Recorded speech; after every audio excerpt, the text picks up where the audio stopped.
स्वागत है आप सभी का आपके अपने YouTube चैनल ड्रीम सिटी पे। दोस्तों आप सभी को नए साल की हार्दिक शुभकामनाएं।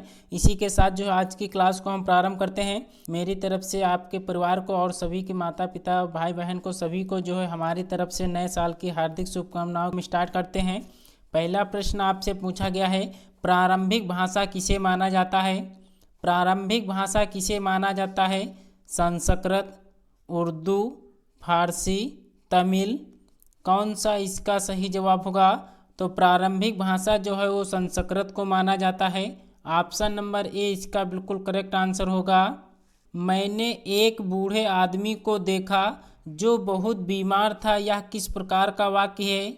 यह किस प्रकार का वाक्य है जो यहाँ पे लगा हुआ है? तो मैंने एक आदमी को देखा जो बहुत बीमार था, यह किस प्रकार का वाक्य होगा? तो जो यह सो जिसमें लगा होता है, आपको ट्रिक मैंने बताई थी, वहाँ पर जो है मिश्र वाक्य होगा। इसलिए ऑप्शन नंबर ए इसका बिल्कुल करेक्ट आंसर होगा। वे क्रियाएं जो संज्ञा विशेषण से बनती हैं क्या कहलाती हैं? वे क्रियाएं जो संज्ञा विशेषण से बनती हैं क्या कहलाती हैं? सार्वनामिक क्रिया, नामधातु क्रिया, प्रेरणार्थक क्रिया या संयुक्त क्रिया? तो 3 का जवाब करना है। तो वे क्रियाएं जो संज्ञा विशेषण से बनती हैं वे जो है नामधातु क्रिया कहलाती हैं। ऑप्शन बी इसका बिल्कुल करेक्ट आंसर होगा। अगर आपको कोई क्वेश्चन में डाउट हो तो आप प्लीज़ कमेंट बॉक्स में ज़रूर हमसे पूछ सकते हैं। अगले प्रश्न का जवाब करना है, पढ़ रहा था इसमें कौन सी क्रिया है? पढ़ रहा था इसमें कौन सी क्रिया है? क्वेश्चन नंबर 4 का जवाब करना है। तो ऑप्शन नंबर सी संयुक्त क्रिया इसका बिल्कुल करेक्ट आंसर होगा। ऑप्शन नंबर सी इसका बिल्कुल करेक्ट आंसर है। अगला प्रश्न आपसे पूछा गया है, निम्नलिखित वाक्यों में से किसमें पूर्वकालिक क्रिया है? पूर्वकालिक क्रिया किसमें है, यह आपसे पूछा गया है।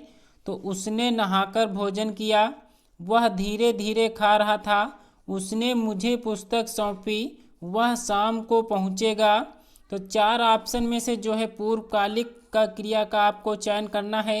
तो उसने नहाकर भोजन किया, यह वाक्य जो है पूर्वकालिक क्रिया होगा। प्रश्न आपसे पूछा गया है, निम्नलिखित में से किस वाक्य में सक्रामक क्रिया है? सक्रामक क्रिया कौन सी है ये आपको बताना है। तो क्वेश्चन नंबर 6 का जवाब कौन सा होगा? तो ऑप्शन सी उसने कार बेच दी, यह वाक्य जो है सक्रामक क्रिया का होगा। प्रश्न आपसे पूछा गया है, काफूर होना मुहावरे का सही अर्थ क्या होगा? काफूर होना मुहावरे का सही अर्थ क्या होगा? गद्दार होना, कलंकित होना, भाग जाना, बहुत बड़ा काम करना। तो काफूर होना यानी भाग जाना इसका बिल्कुल करेक्ट आंसर होगा। ऑप्शन नंबर सी इसका बिल्कुल करेक्ट आंसर होगा। अगले प्रश्न पर आते हैं, निम्नलिखित में से ओजस्वी का विपरार्थक शब्द कौन सा होगा? ओजस्वी का विपरार्थक शब्द आपसे पूछा गया है। तो इसका जो जवाब होगा ऑप्शन ए होगा। ओजस्वी का विपरार्थक शब्द जो होता है वो कांतहीन होता है। ऑप्शन ए इसका बिल्कुल करेक्ट आंसर होगा। प्रश्न का जवाब करना है, सतीश चंचल बालक है, इस वाक्य में चंचल शब्द क्या है? चंचल शब्द क्या है ये आपसे पूछा गया है। तो क्वेश्चन नंबर 9 का जवाब करना है। चंचल जो है ये गुणवाचक विशेषण होता है। ऑप्शन नंबर डी इसका बिल्कुल करेक्ट आंसर होता है। अगला प्रश्न आपसे पूछा गया है, खोज करने वाला वाक्यांश के लिए एक शब्द क्या है? खोज करने वाला वाक्यांश के लिए एक शब्द क्या होगा? तो खोज करने वाला के लिए एक शब्द जो होगा वो अन्वेषक होगा। ऑप्शन 3 इसका बिल्कुल करेक्ट आंसर होगा। अगला प्रश्न आपसे पूछा गया है, वीरों ने देश हेतु बलिदान दिया में कौन सा कारक है? वीरों ने देश हेतु बलिदान दिया में कौन सा कारक होगा? तो यहाँ पर जो है संप्रदान कारक होगा। ऑप्शन ए इसका बिल्कुल करेक्ट आंसर होगा। अगला प्रश्न आपसे पूछा गया है, निम्नलिखित में से आगत शब्द कौन सा नहीं है? आगत शब्द आपसे पूछा गया है। दिए गए ऑप्शन में से आगत शब्द कौन सा नहीं है? तो अदालत जो दिया गया है, औरत दिया गया है, नीचे 2 ऑप्शन और दिए गए हैं, आदमी और बहन दिया गया है।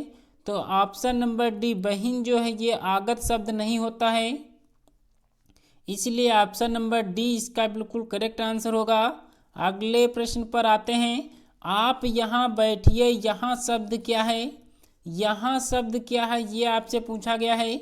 विशेषण है, क्रिया विशेषण है, विशेषण उपवाक्य है या विशेषण विशेष है? तो आप यहाँ बैठिए, यहाँ शब्द जो है ये क्रिया विशेषण है। ऑप्शन बी इसका बिल्कुल करेक्ट आंसर होगा।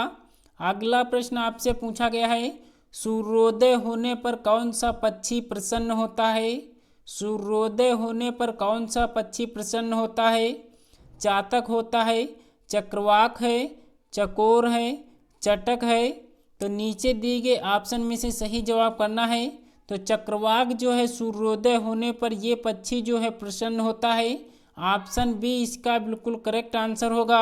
आपसे पूछा गया है उग्र का विलोम शब्द कौन सा है?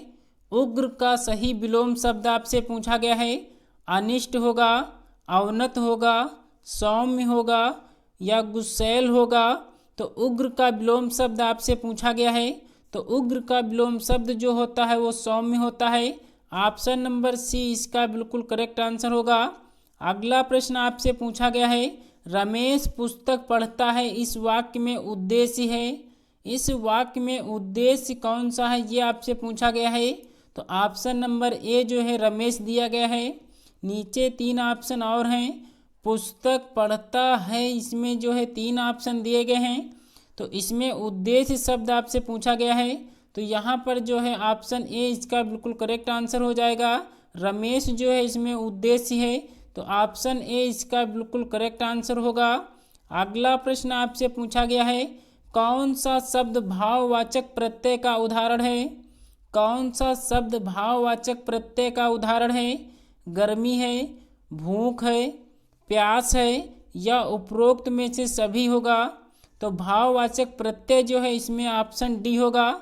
इन उपरोक्त में से सभी इसका बिल्कुल करेक्ट आंसर है। अगले प्रश्न का जवाब करना है। धर्मदास और गोपाल दास किस कवि के शिष्य थे? किस कवि के शिष्य थे आपसे पूछा गया है। क्वेश्चन नंबर 18 का जवाब करना है। सूरदास, जयशंकर प्रसाद, सूर्यकांत त्रिपाठी निराला या कबीरदास? तो धर्मदास और गोपाल दास जो थे ये कबीरदास जी के शिष्य थे। तो ऑप्शन नंबर डी इसका बिल्कुल करेक्ट आंसर होगा। अगला प्रश्न आपसे पूछा गया है। जिन भाववाचक संज्ञाओं के अंत में हट होता है उनका लिंग होता है। उनका लिंग होता है ये आपसे पूछा गया है। तो भाववाचक संज्ञाओं के अंत में हट होता है वह जो है उनका लिंग जो है वो स्त्रीलिंग होता है।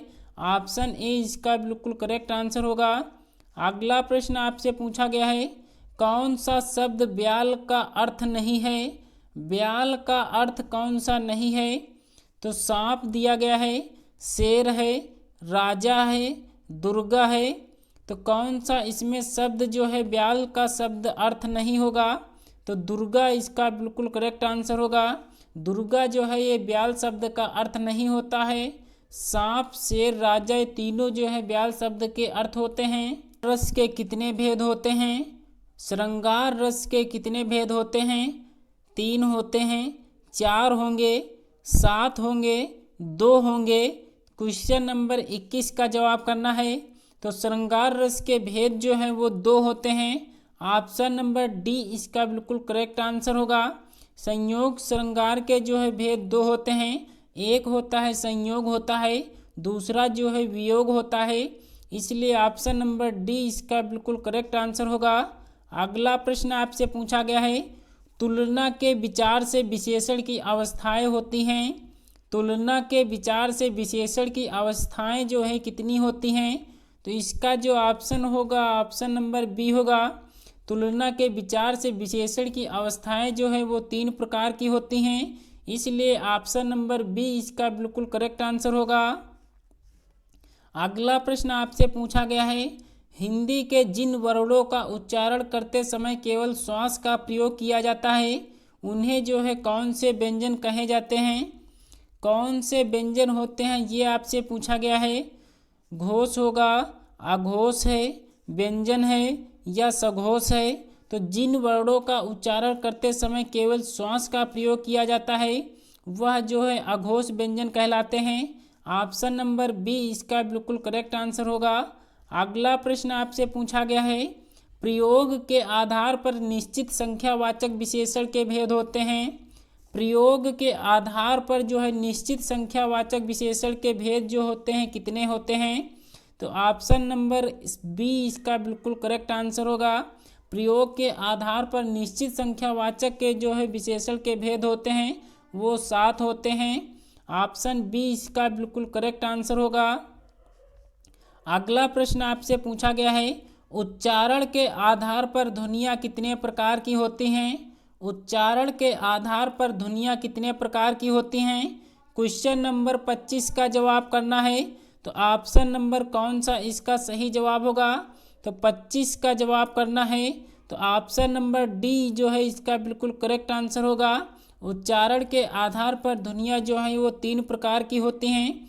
चलिए दोस्तों, आज की क्लास कैसी लगी कमेंट्स बॉक्स में ज़रूर बताना। वीडियो पसंद आई हो तो एक लाइक ज़रूर कर देना। चैनल पर नए हैं तो चैनल को सब्सक्राइब कर बेल आइकन को प्रेस करना ना भूलें।